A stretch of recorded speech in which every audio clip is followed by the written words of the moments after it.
Welcome to Canada.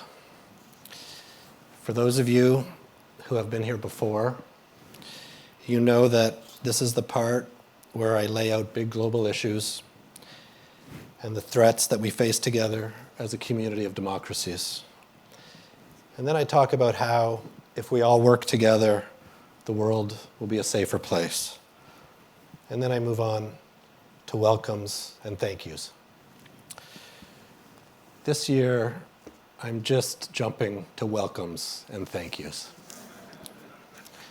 And then, if there's a little time, I'll say a few words about the world we all share.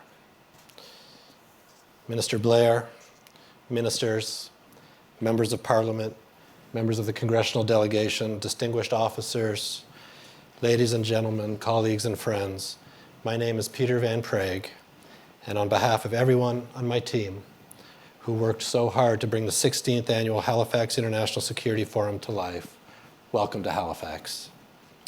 I want to begin by introducing the Honourable Bill Blair, Canada's Minister of National Defence, and thanking him.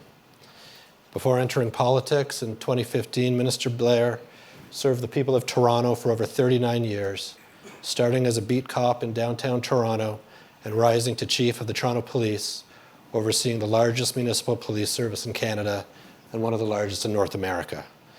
Minister Blair is a graduate of the FBI's National Academy in Quantico, and after serving as Canada's Minister of Public Safety and Emergency Preparedness, Minister Blair became Canada's Minister of Defence a year and a half ago and has done amazing things for the department, for Canada, and for Canada's allies and partners. Minister Blair is our host for the weekend, and I will invite him to the podium in a few moments. Thank you, Minister. It's a privilege to work with you.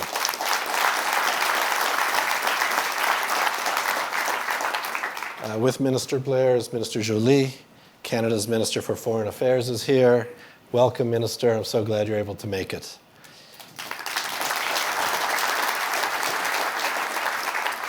Canada's new Chief of Defence, General Jenny Carignan, is here. Welcome back to Halifax. And Canada's Deputy Minister of Defence, Stephanie Beck, is here as well.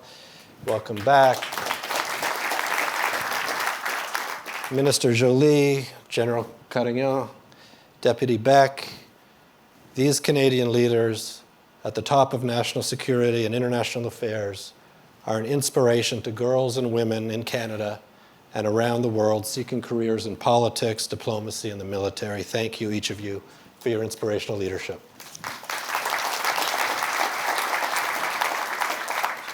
"2024 marks the 7th year of our Peace with Women Fellowship that brings female officers to Canada and the United States for a 3-week study tour prior to this weekend.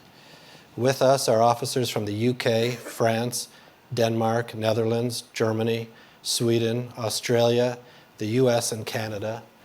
And for the first time, we have an officer from Ukraine joining the fellowship, Major Anna Novak.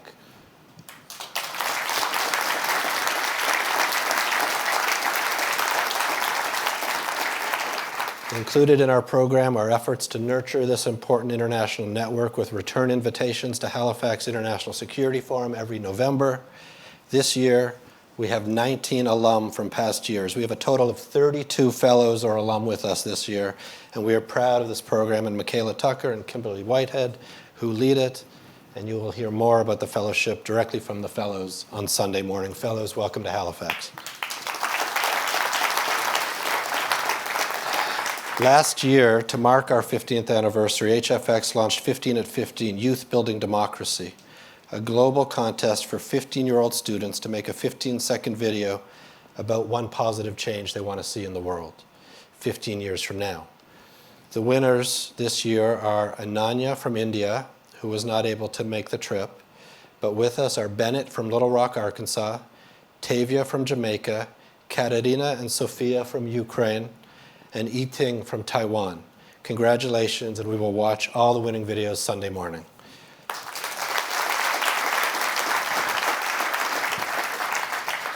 Here at Halifax, we know what it is that we are working to secure.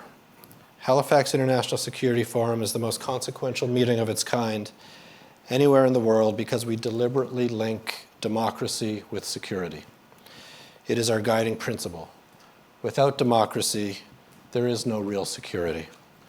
Every single year that he attended Halifax International Security Forum as Senator from Arizona, John McCain reminded us of this guiding principle. John McCain lives on here at Halifax International Security Forum and still reminds us every year of the fundamental connection between democracy and security when we award the annual John McCain Prize for Leadership in Public Service. And this year, we have a twofer. I am so happy to announce that Vladimir Kara-Murza is freed from prison, home with his family, and with us this weekend to receive the 2024 John McCain Prize. Vladimir, I know Senator McCain is so proud that you, his close friend, will be receiving the prize this year. Welcome, and welcome back, Evgenia. You are a hero too.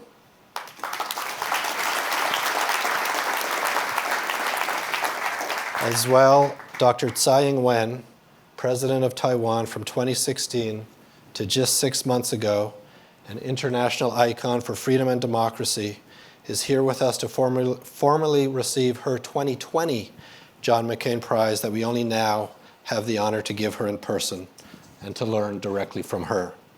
Presenting both awards tomorrow is Senator McCain's son, Jack. Jack, welcome back. We are awarding Vladimir at 8 a.m. tomorrow morning, right here in Dr. Tsai at 5:15 p.m. tomorrow, also right here. To emphasize the point about unbreakable relationship between security and democracy, tomorrow morning, right after receiving the prize, Vladimir will moderate a conversation with fellow heroes, people like him who put everything on the line for democracy in their country. Masih Alinejad from Iran, Leopoldo Lopez from Venezuela, Svetlana Tishkushnaya from Belarus, and No from Hong Kong. Now, none of our inspirational programming exists without the support of our generous partners. First among them is the Department of National Defense, thank you, and also the Atlantic Canada Opportunities Agency, ACOA. ACOA President Laura Lee Langley is here, thank you. Quite simply, we wouldn't be here without you. I want to thank Club HFX, the pro-democracy business club that most generously supports our work. Nancy Southern, Calgary-based ATCO Group Chairman and CEO, I want to give you a special shout out for your long-standing and generous support. Thank you and welcome back. Thank you, Boeing, for your steadfast support. Al Meisinger and Heidi Grant are here. And although they can't be here this weekend, I want to thank Çağlayan Holding and Oyak from Turkey for their continued support. And I am proud to report that we have 3 new Club HFX members in for 2024. Representing Google is Kent Walker, AWS, Shannon Kellogg, and Pansophico, Jerry Tilk. Thank you, each of you, for your confidence in what we do. Together, Club HFX ensures that the work we do here this weekend and throughout the year will continue. In short, without them, there would be no Halifax International Security Forum. Nancy, Al, Kent, Shannon, and Jerry, and I see we haven't given these to you yet, and senior members of their teams will be identified this weekend by gold lobster lapel pins. So when you see them, please do take a moment to stop and say thank you to them for their very generous support. Thank you for your very generous support. Come backstage afterwards and we'll get you the lobster pins properly. I want to thank American Edge, Apple, CADSI, CAE, CCC, MDA Space, Saab. We can't do this without you. Thank you also to NATO. Admiral Bauer is here. Acting Deputy Secretary General Ruge is here. And to the European Union. Thank you, Ipsos, for your generous cooperation. Thank you, Politico. And new this year, CPAC, our media partners. President Sadrio of Kosovo is here. Welcome back. And the Speaker of Ukraine's Parliament, Speaker Stefanchuk, is here. Welcome.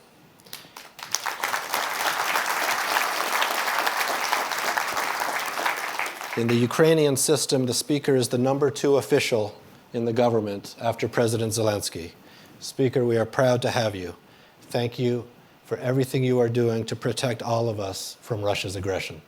I want to take a moment to thank my team, Michael, Mekta, Spencer, Bilal, Sarah, Emily, Randy, Michaela, Kimberly, Katya, Dan, and Laura. Thank you.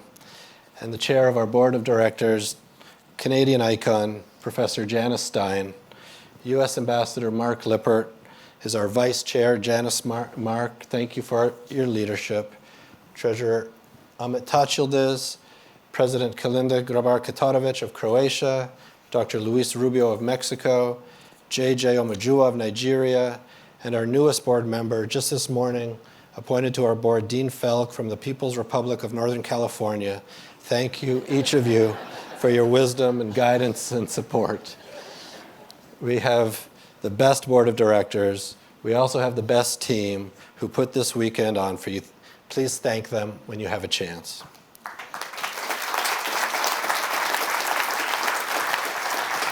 Thank you, Minister Blair. Thanks to Minister Blair, we have the largest delegation of Canadian members of Parliament. Welcome, everybody. And last but not least, the Americans. Admiral Fagan, Admiral Paparo, General Saltzman, welcome. Over the course of the past 2 weeks, it seems like every one of you in this room called me to ask who was coming from the incoming Trump administration. I don't know. Maybe some of you in this room will go into the government. What I do know is that the United States Congress is a co-equal branch of government. And if you didn't know that before now, after this weekend, you will know it too. With us is an incredible delegation, and I am so grateful to Senator Shaheen and Senator Risch for leading it once again. Thank you, Senators.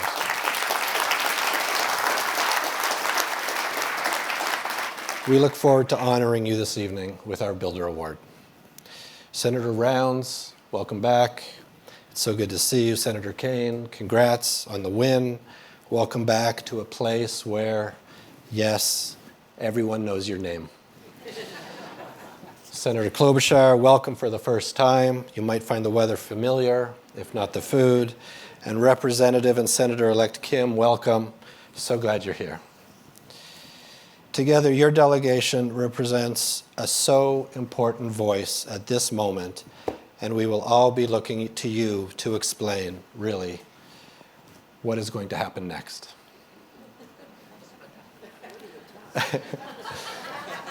Welcome. Now, I know that I suggested at the top that I wasn't going to talk about world events, but at the same time, since you all traveled long distances to get here, I might be negligent if I didn't say at least a few words. Ukraine. For the third year running, the survival of Ukraine's democracy is on the agenda here at Halifax. And for the third year running, we advance the argument that every international issue is linked to Ukraine's victory over Putin's Russia. Taiwan's security, indeed all of East Asia, Israel's security and the future of the Middle East, Africa, Latin America, every international issue is directly linked to Ukraine's victory over Putin's Russia. Victory. Judging from today's reports in traditional and social media, we might be forgiven for believing that Ukraine can no longer win the war against Russian aggression. This widespread forecast is not true. It was not true when all the experts said the same thing on February 24th, 2022, the date Putin invaded, and it is not true now. This conventional narrative is a jumble of doom and gloom. And here at Halifax, this year, we are going to change this doom and gloom narrative. You see, there is nothing new about this type of defeatism.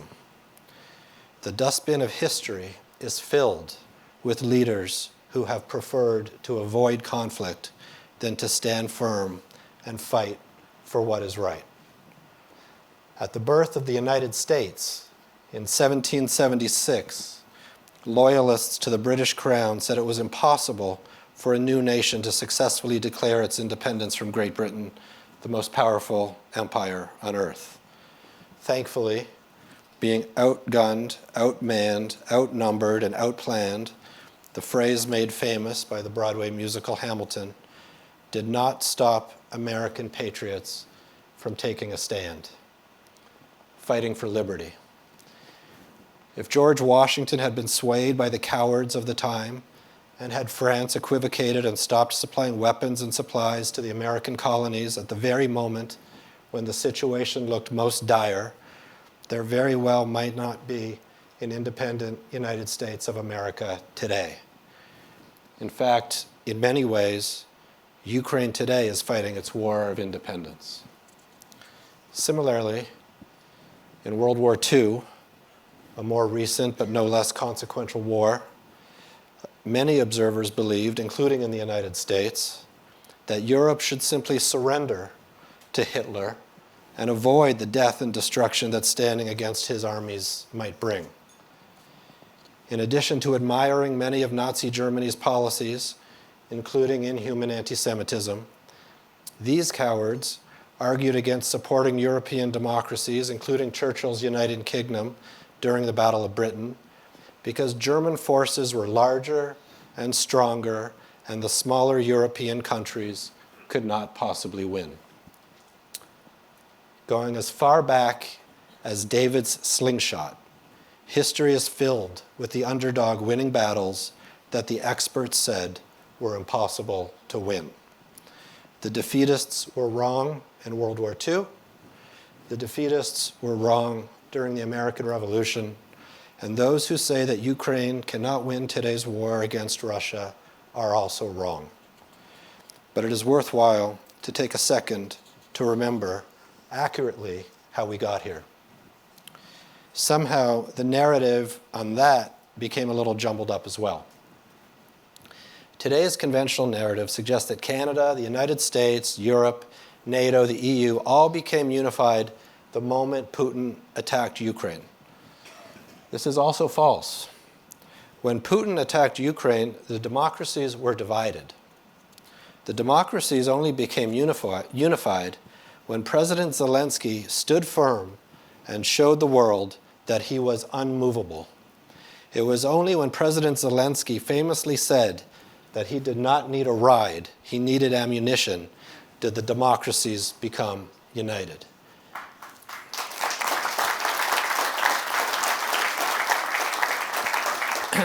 Had President Zelensky flinched, Russia would have taken all of Ukraine, divided Europe, and really threatened NATO. The whole world would be in a much, much darker place. For this, we all owe President Zelensky, and indeed all Ukrainians, eternal gratitude. In fact, next year is already 2025. A quarter of this century will be in the books. For his courage and his commitment to the universal values of freedom and democracy, it is not too soon to identify President Zelensky as the greatest person of the 21st century. Ukraine defended Kiev and then pushed the world's largest land power back. It was incredible. But somehow, also incredibly, in this era of instant gratification, Ukrainian success immediately turned to calls and expectations for a massive counteroffensive. Without the planes and the weapons that it needed, and without the permission to use the weapons it did have the way they needed to be used, Ukraine was fighting with at least one hand tied behind its back.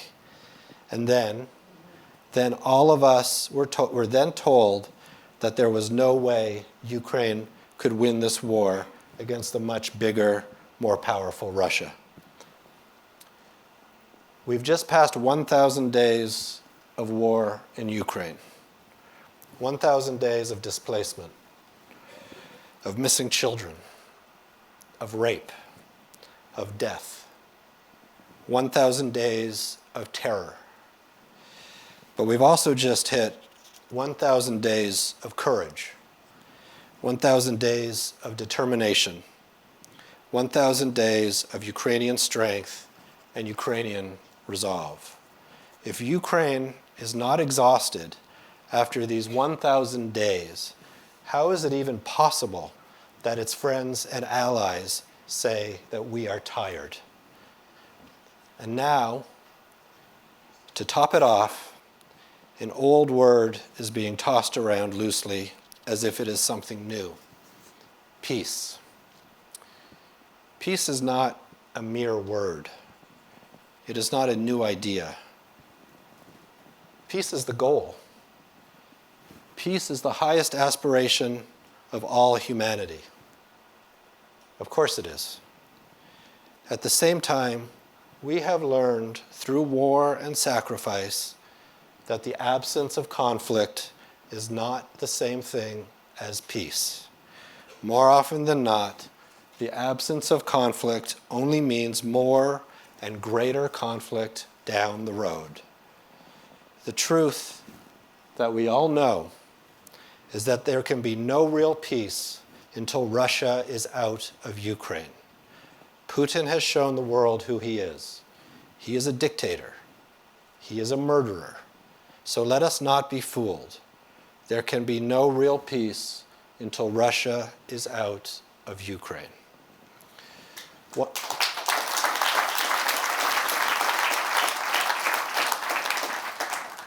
1,000 days. After 1,000 long days, I guess it is easy to forget that other wars last much, much longer.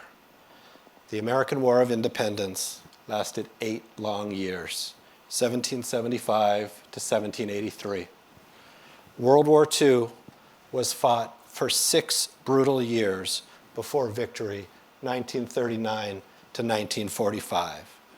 There is no doubt that war is hell. There is no word. Tragically, however, some evils are only solved by war. Successful war against the British was the only mechanism for giving birth to the United States. And successful war against Hitler was the only means to end Nazi tyranny in Europe. Both victories set the world on a better course. Now, once again, the world is calling out for unity of purpose among democracies. Should the democracies work in stride, we can move together toward a new, prolonged era of real and shared prosperity, of peace. Today, in Halifax, we have a choice. We can choose the existing narrative that we're headed to an era of division, of might makes right, a dark, dangerous era of more violence and more war. Or we can change the narrative, and we can stand together with Ukraine until victory, leading to a new era of optimism around the world. Let's choose victory. Welcome to Halifax.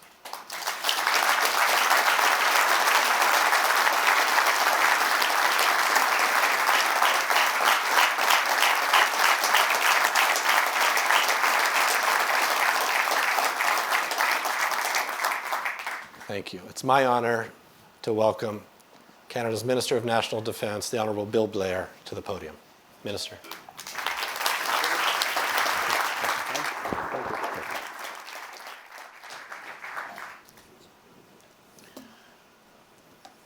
Well, thank you very much, Peter.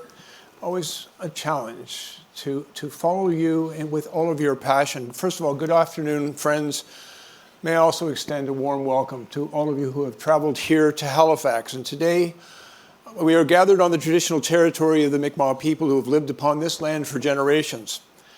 It's truly an honor and quite frankly a privilege to be in this room, to have the opportunity to welcome you to the 16th Halifax International Security Forum. I want to begin by acknowledging Peter Van Praagh and Janice Stein, the entire team here at HFX, for their outstanding work in organizing this forum. I think you've made a huge difference for many of us in that you've given us an opportunity to come together, to learn from each other, to engage in an important dialogue. You've challenged our perspectives and our thinking, but you've given us an opportunity to learn. I think it's a unique chance we are given for all democracies to be able to talk freely and openly, with candor and with honesty. And it leads to frank conversations about the challenges that we all face, and hopefully to meaningful collaboration among all of us. Peter, every year you have provided us with the opportunity to come together and to speak on the defense and security environment. You make and continue to make a difference. And our thanks and sincere gratitude to your entire team for making that possible. Ladies and gentlemen, when I came to Halifax last year, as Peter indicated, I had been in my current role for about 3 months. And I know that there were a number of people on my team who wanted me to come to Halifax and paint a rather rosy picture of Canada's work in defense. They wanted me to come here and tell you that we were doing awesome. Everything was great. But I knew that wasn't true. And so I felt very strongly that although I had some good things to say about things that we were doing, I didn't want to give that speech to you all because it would not have been candid. It would not have been frank. It would not have been honest. I think this is the forum for open and honest conversation between friends. And so when I came here last year, I spoke about what we needed to do going forward, and I tried to be honest with all of you. Canada needed to do more. We needed to go faster. We needed to spend more money. But it wasn't simply to meet a spending metric provided by our friends and allies and a spending metric that we had committed to. It was because we needed to invest in our own national defense. We needed to invest in our own armed forces. We needed to support the remarkable men and women who choose to serve their country in uniform and defend their country. We also had to live up to our obligations to our international partners, our friends and our allies. We had made commitments, and I think through decades of underinvestment, we were not fulfilling that promise, and we needed to do more. The discussions that we had here, I think really was an opportunity for us to learn how to go forward together. Now, the increasing threats of our adversaries, Peter's already articulated them very well, and of course with the compelling video that he shared, but certainly the activities of our adversaries like China and Russia, Iran and North Korea are global, and they're in fact interrelated. They are intended to challenge the international order that has kept us all safe and prosperous, and so instability among our own people and within our own nations. And it demands an appropriate, united, and strong response from us. As you all know, Russia's brutal and illegal invasion of Ukraine has directly challenged the rules-based international order that has kept us safe for over 80 years. And let us acknowledge the people of Ukraine who have been bravely facing that challenge. Their men and women who are on the very front lines, who have sacrificed not just with their energy, but with their blood. And they are fighting for freedom and democracy. And I also want to take the opportunity to acknowledge the Speaker and the entire Ukrainian delegation. Thank you for taking the time to be here. We are inspired by your example, your strength, and your resolve.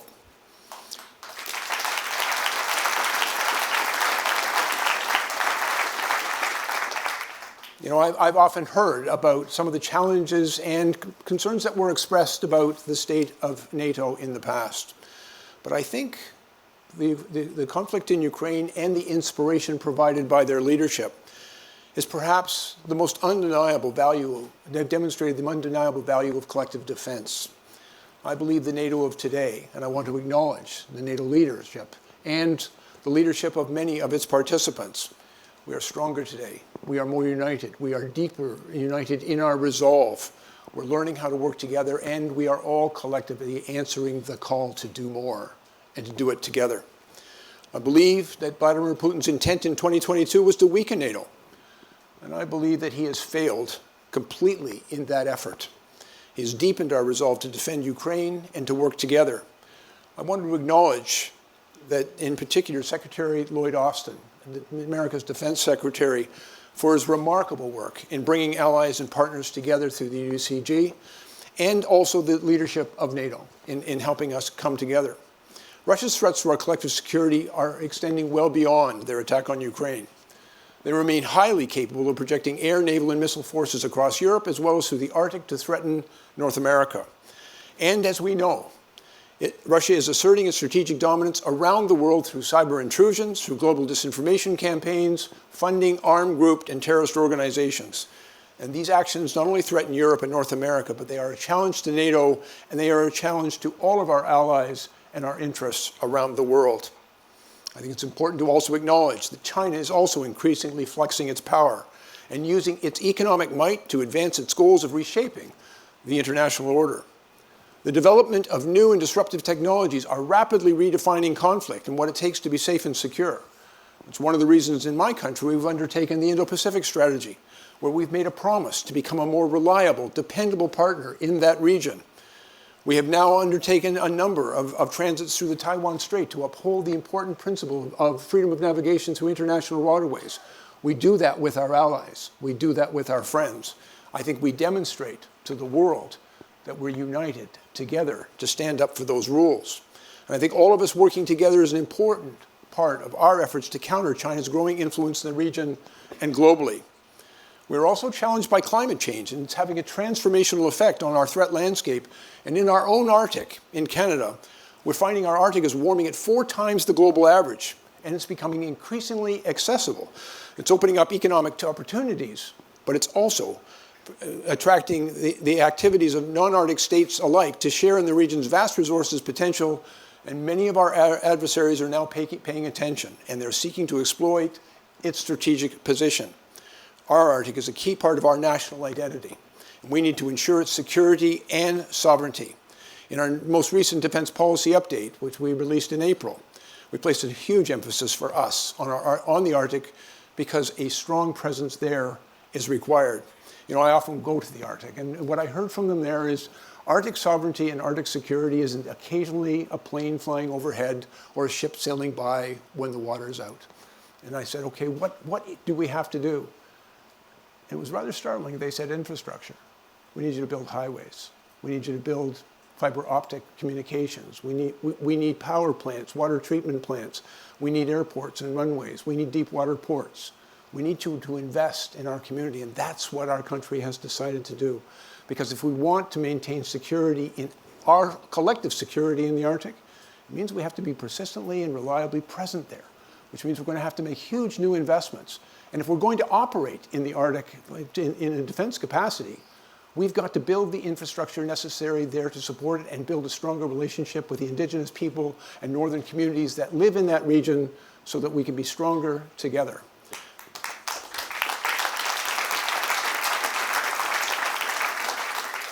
I think our greatest strength is on display right here in this room.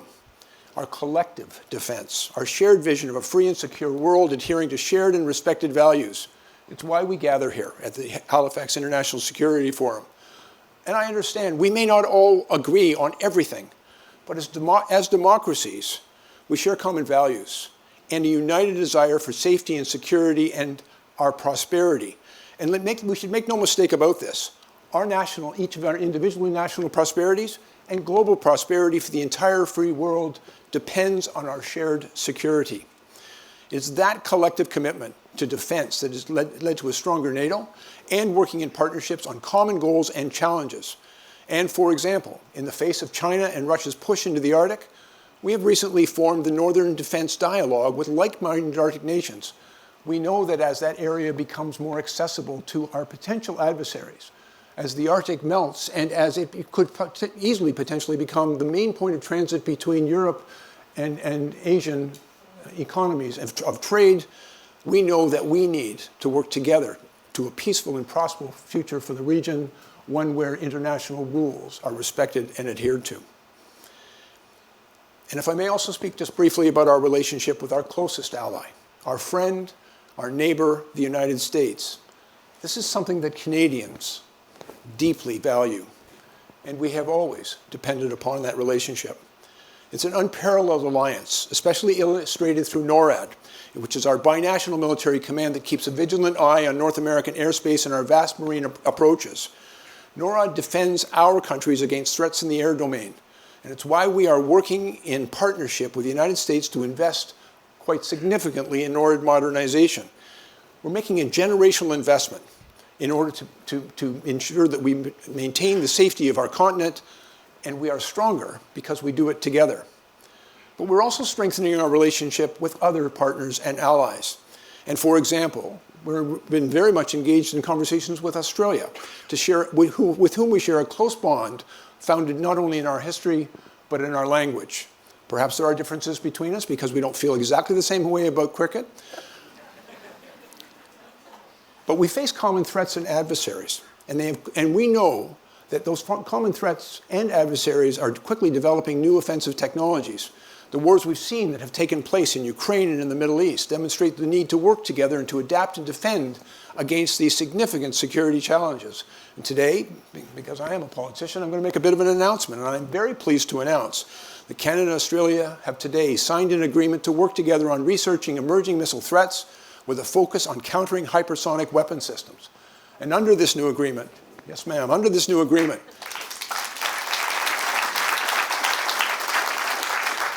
which is very closely tied to all of our efforts collectively together on NORAD modernization, but under this agreement, Defence Research and Development Canada is going to work with Australian Defence Science and Technology Group to develop a range of solutions, and it's going to require an investment from both countries of $237 million over the next 5 years. Australia will match that contribution, and again, together, we will get to the solutions that we are going to require to defend ourselves in the new threat environment. Finally, I'd like to close, if I may, by acknowledging the members of my Canadian Armed Forces, and I am very honored to be here today with our new Chief of Defence, an extraordinarily capable and qualified commander who has brought a new vision and energy to our Canadian Armed Forces. The work that our sailors and our soldiers and our aviators and special forces and Canadian Rangers do every day is a huge part of what keeps our nation safe. And nothing that we do would be possible without them and without their support of their families and those who love them. That's why we are absolutely committed to continuing to attract the best talent from right across Canada. And equally important, we're making measurable progress so that our military members know that they can work in an environment which is safe, and respectful, and supportive. We have that obligation to them, and we're going to live up to that obligation.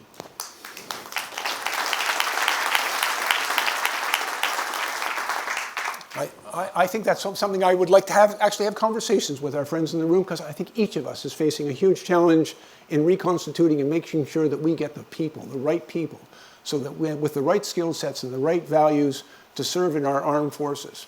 We are absolutely committed to investing in those people, and we are taking every opportunity to learn from others on how to do this right. I would also want to acknowledge Canada is a diverse country, and we need great Canadians to step up and serve in our armed forces. And for us, that includes great women, great Indigenous candidates, great diverse peoples, great Canadians to serve in the armed forces.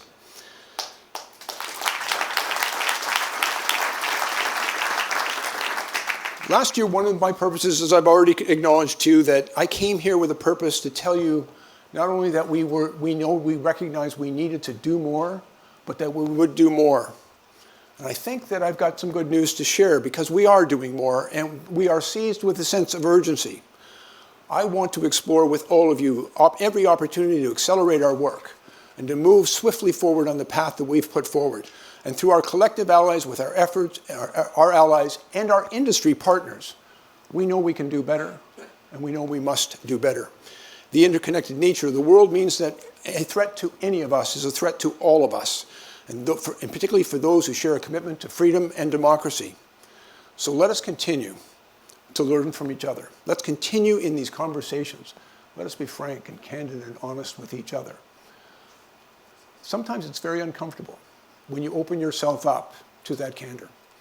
Sometimes it feels pretty difficult because of the criticism that you face. But I believe that criticism is wind in the sails. It gets behind us. And through, I think, your sincere concerns about the need for all of us to do more and all of us to do better, collectively, we will do more and we will do better. So, delegates of the Halifax International Security Forum, it's my true honor and pleasure to welcome you all here today. The floor is now all yours. Let's get to work.